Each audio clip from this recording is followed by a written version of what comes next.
What's up, boys and girls? Today is the second day of my vacation, and go figure, we went to go Seadoo yesterday and the GTX wouldn't go. So I'll start by explaining. We had it on the lake the night before rather, and it come up 12-volt low on my dash indicator. So when that happened, I drove to shore, shut it off close to shore, tried to start it back up, it wouldn't start. So what we got is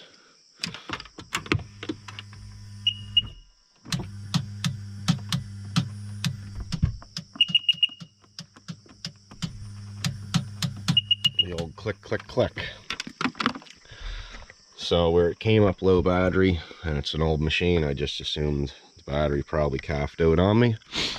So I've got a brand new Marine 400 cold cranking amp Canadian Tire battery in the hole.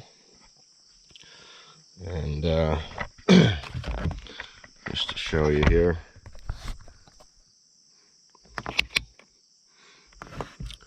my rule of thumb is any battery lower than 12.4 is junk. So just to verify, as you can see, we get 12.5. Battery's good. And that was just a test on the terminals. So now,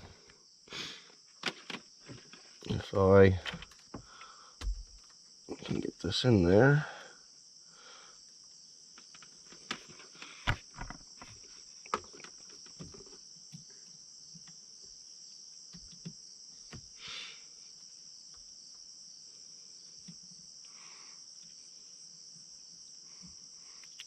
we have 12 volts at our solenoid. So the power's getting that far.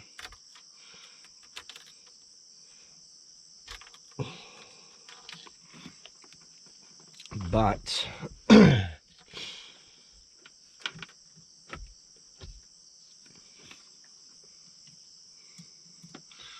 when I hit the starter and do the click, click, click,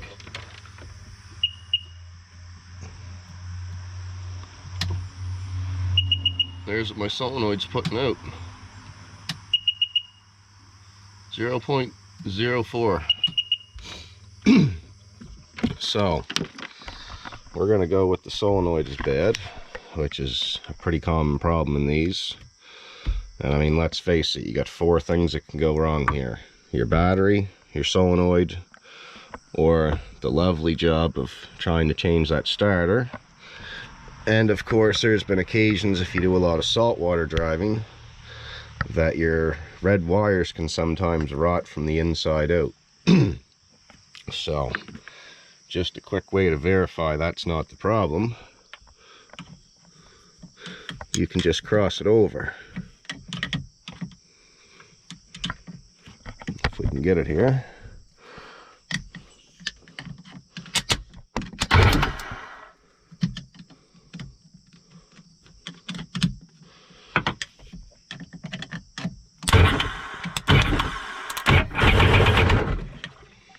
So there, as you can see, it'll still kick and go that way.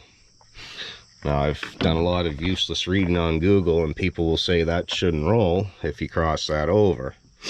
Well, I'm sorry to tell you, but you got a live coming right off your battery to there. So if you cross it over, doesn't matter if the key's in it or you're hitting the button or what, that's going to shoot power across when you jump it.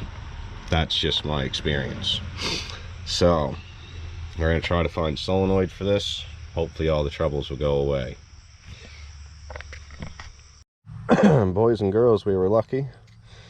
Bombardier had the part in stock. There's your part number. It was like 70 bucks. So between the battery and that, it's about a $300 adventure. We're going to get this in and get her fired up. So the first thing you want to do when you're playing with the solenoid, taking the wires off, is unhook your positive for your battery once all your testing's done and verified. Now we've got the new solenoid installed.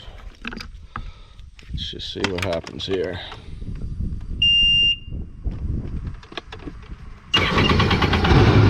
Oh. Away she goes. Everything's all fixed now. So that's how you diagnose, troubleshoot. And the old solenoid looked like crap, so pretty common issue on these things. So hope this helped you guys out. Please subscribe. Thanks a lot.